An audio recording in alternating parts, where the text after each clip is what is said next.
आज मैं लेके आई हूँ अकबर बीरबल की कहानी। सबकी सोच एक जैसी। आइए सुनते हैं। दरबार की कार्यवाही चल रही थी।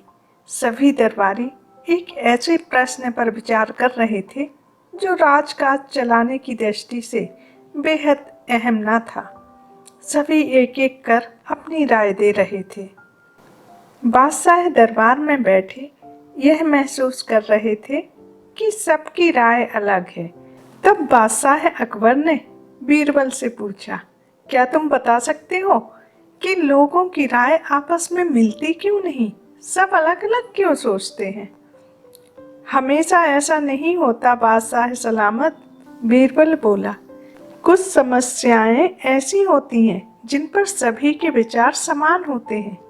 इसके बाद कुछ और काम निपटा कर दरबार की कार्यवाही समाप्त हो गई। सभी अपने अपने घरों को लौट चले।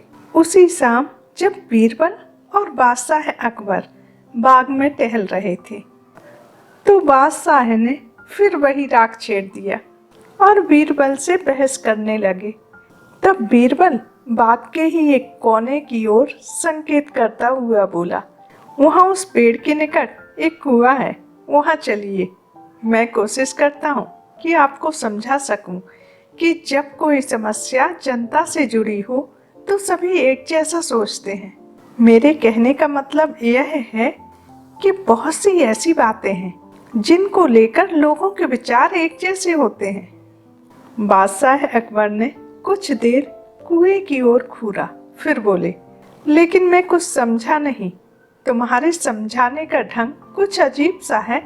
बादशाह जबकि जानते थे कि बीरबल अपनी बात सिद्ध करने के लिए ऐसा ही प्रयोग करता रहता है।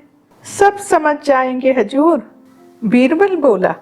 आप शाही फरमान जारी करिए कि नगर के हर घर से एक लोटा दूध लाकर बाग में स्थित इस कुएं में डाला जाए।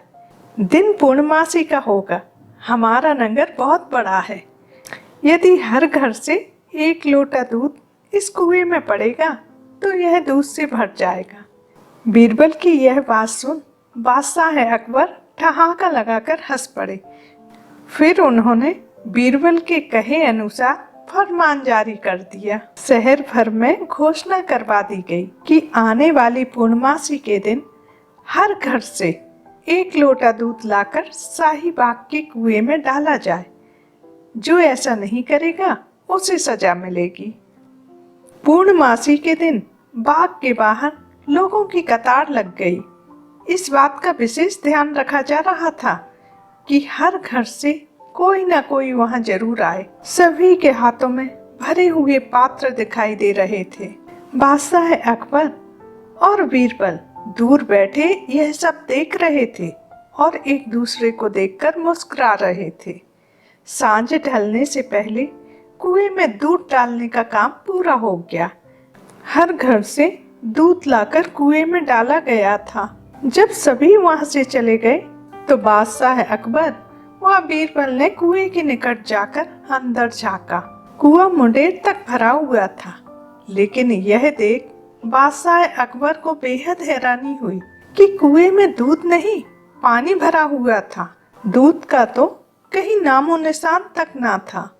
हैरानी भरी निगाहों से बादशाह अकबर ने बीरबल की ओर देखते हुए पूछा, ऐसा क्यों हुआ? शाही फरमान तो कुएं में दूध डालने का जारी हुआ था। यह पानी कहाँ से आया? लोगों ने दूध क्यों नहीं डाला? बीरबल एक जोरदार ठहाका लगाता हुआ बोला, यही तो मैं सिद्ध करना चाहता था हुजूर। मैंने कहा था आपसे कि बहुत सी ऐसी बातें होती हैं जिस पर लोग एक जैसा सोचते हैं, और यही भी एक ऐसा ही मौका था। लोग कीमती दूध बर्बाद करने को तैयार न थे। वे जानते थे कि कुएं में दूध डालना व्यर्थ है, इससे उन्हें कुछ मिलने वाला नहीं था। इसलिए यह सोचकर कि किसी को क्या पता चलेगा, सभी पानी से भरे बर्तन ले आए और कुएं में उड़ेल दिया। नतीजा दूध की बजाय पानी से भर गया कुआं। बीरबल की यह चतुराई देखकर बादशाह अकबर ने उसकी पीठ थपथपाई। बीरबल ने सिद्ध कर दिखाया था कि कभी कभी लोग एक जैसा सोचते हैं। कहानी यहीं समाप्त होती है। आपको कहानी पसंद आई हो तो अपने मित्रों में शेयर कीजिए, लाइक कीजिए और कमेंट करके बताइए कि आपको कहानी कैसी लगी। यदि आप इस चैनल पर नए हैं तो सब्सक्राइब करना मत भूलिए। सभी लोग अपने स्वास्थ्य का ध्यान रखिए और मास्क लगाना मत छोड़िए। मिलते हैं एक नई कहानी के साथ।